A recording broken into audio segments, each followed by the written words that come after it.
योग के इस समृद्धि साधना के अंतिम दिन हम लोग सूक्ष्म रूप से गुरु का यहाँ पर आवाहन करेंगे। गुरु के सूक्ष्म संरक्षण में इस कार्यक्रम को करेंगे। तो सभी लोग पहले गुरु का ध्यान और स्वागत आप लोगों का पुनः एक बार।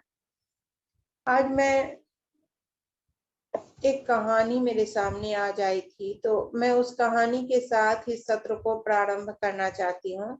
बहुत छोटी सी कथा है और मेरे साथ साथ आप लोग भी पढ़ें और पढ़ते हुए हम उस कथा को आगे बढ़ेंगे। बहुत ही आनंद आएगा और निश्चित आपके लिए, आपने भी इस कथा को बहुत बार सुना होगा, पढ़ा होगा, लेकिन अभी हम लोग साथ साथ पढ़ेंगे और देखेंगे कि यह कथा क्या कहती है। दिख रहा है सभी को? हाँ दीदी दिख रहा है। ये है, आप लोगों ने भी पहले पढ़ा ही होगा, ये निंदनीय कर्मों का फल। कर्मों का फल ही समझ सकते हैं, निंदनीय लिखे ना लिखे। जो हमारे कर्म होते हैं, अच्छे सत्कर्म और दुष्कर्म, दोनों दो ही प्रकार के होते हैं। जो समाज के अनुकूल नहीं हो वह दुष्कर्म है और जो समाज के अनुकूल हो वह सत्कर्म है।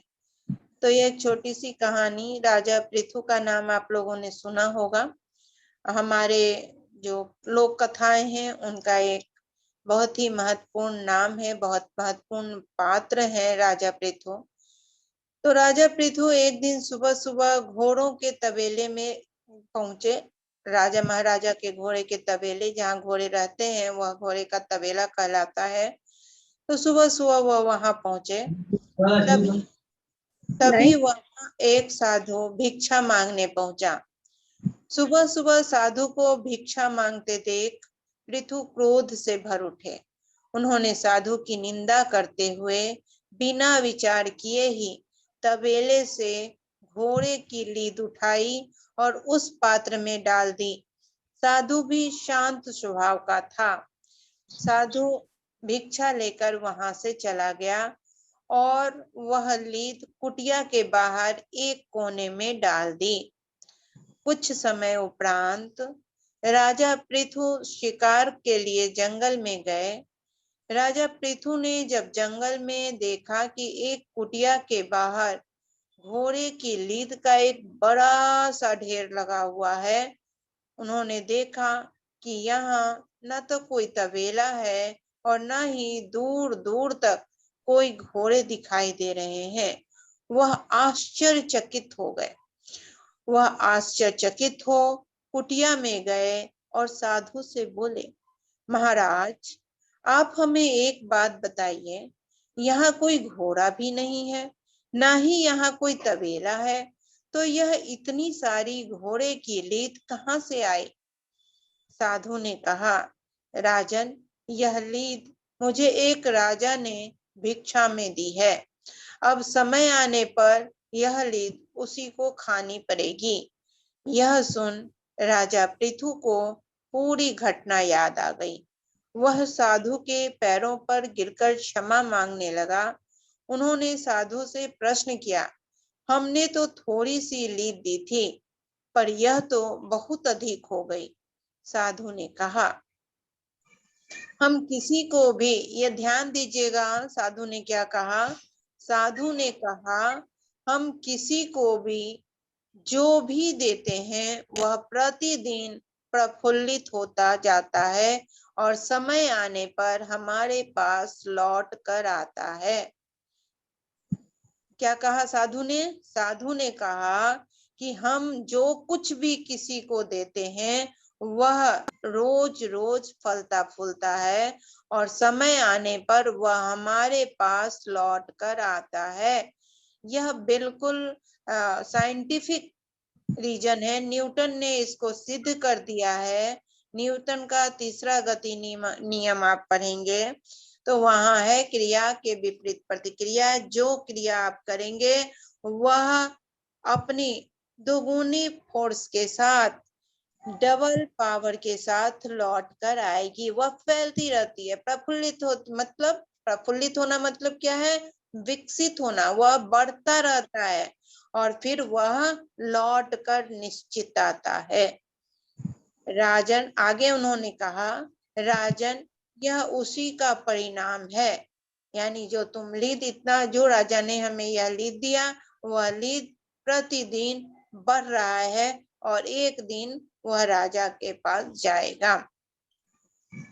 वह साधु से विनती कर बोला।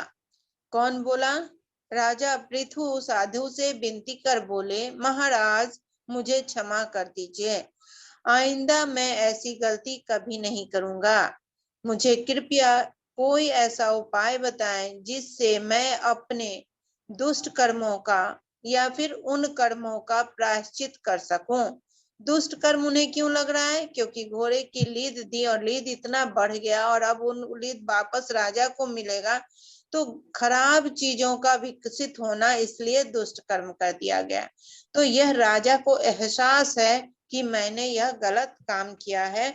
तो अब राजा उनसे पूछ रहे हैं कि मैंने ऐसे जो कर्म किए हैं इसका प्रायश्चित क्या है और यह कर्मफल कैसे खत्म होगा।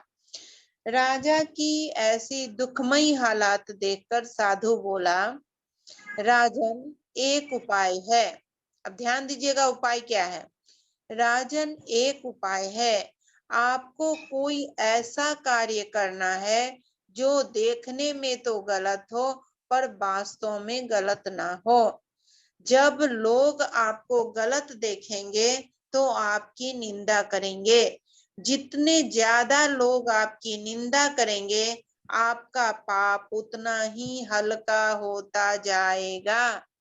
ध्यान दीजिए, अगर कोई भी व्यक्ति किसी की निंदा करता है, जितने ज्यादा लोग आपकी निंदा करेंगे, आपका पाप उतना ही हल्का होता जाएगा। कैसे? आपका अपराध निंदा करने वालों के हिस्से में आ जाएगा। हम जिसकी निंदा करते हैं उसके अपराध, उनके जितनी निगेटिविटी होती है वह हमारे हिस्से में आ जाती है। यह आज न्यास योग में मैं नहीं बोल रही, यह बरसों पहले की लोक कथा में भी बताया गया है।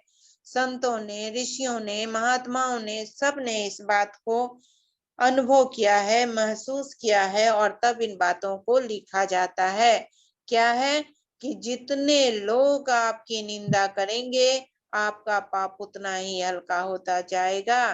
क्यों? क्योंकि आपका अपराध निंदा करने वालों के हिस्से में आ जाएगा।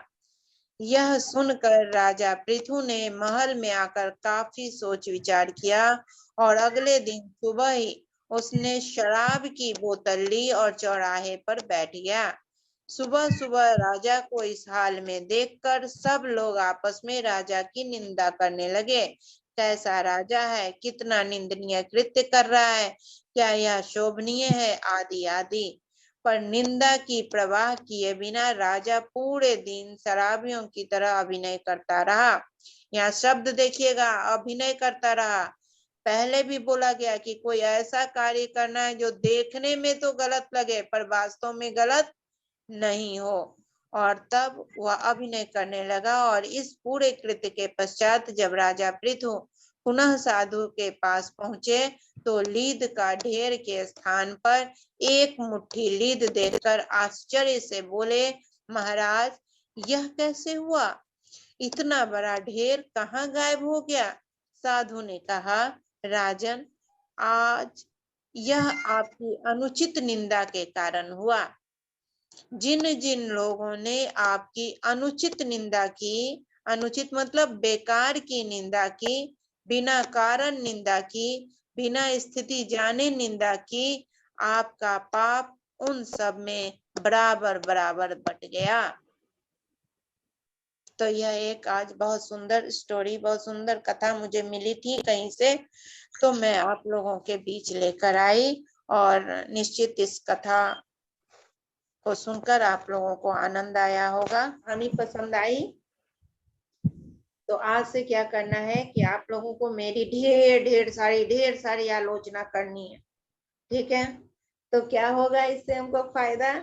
कि मैं सशक्त होती जाऊंगी, और अगर मैंने जरा सा भी भूले भटके कभी गलती से भी किसी भी तरह के वैसे कर्म कर दिए होंगे, किसी को डांट दिया होगा, किसी पर क्रोध कर लिया होगा, सब आप लोगों में बट जाए, बहुत अच्छा रहेगा। और अगर आप चाहते हैं कि न हमारे निंदनीय का, अब निंदा करेंगे तो किस चीज को लेंगे, बंटवारा किस चीज का होगा, निंदा का ही, तो मेरी जो निंदा के से उत्पन्न फल है उसी का आपको मिलेगा प्रतिफल। तो अगर ये नहीं चाहते हैं कि आपके पाप कर्म भरे, तो निंदा मेरी कभी मत कीजिएगा, भूल के भी मत कीजिएगा। मेरी ढेर सारी बड़ाई कीजिएगा, तो उतनी बड़ाई आपके पास पहुंचेगी तो आप प्रफुल्लित होंगे। तो वो सारी जितनी साधना तब हम किए रहेंगे एक दूसरे के, वो सब में बटेगा और फिर उतना विकसित होगा। तो चयन का आपका है, आप क्या चयन करते हैं वह आप जानिए। निंदा भी करेंगे तो लाभ हमें ही है, और मेरी शिकायत करेंगे तो भी लाभ मेरी ही है, और अगर आप मेरी बड़ाई करेंगे तो भी लाभ मेरा ही है, क्योंकि आप सभी लोग बलशाली होंगे, मजबूत होंगे, आगे बढ़ेंगे तो रीता सिंह आगे बढ़ेगी, गुरुदेव आगे बढ़ेंगे, न्यास योग आगे बढ़ेगा, गुरु सत्ताएं आगे बढ़ेंगी। जितनी गुरु सत्ताएं सृष्टि में कुछ न कुछ ज्ञान विवेक दे रही हैं, वो सब आगे बढ़ेंगी, तो वह आनंद का विषय होगा। तो आप जो चाहे वो चयन कर लें, दोनों में माला माल हमें ही होना है, माला माल गुरु सत्ता ही होती है। ठीक है, चाहे जो करें, लेकिन आपको अपना देखना है कि हम भी किस चीज से माला माल होंगे, तो वह करना है, सचेत रहना है।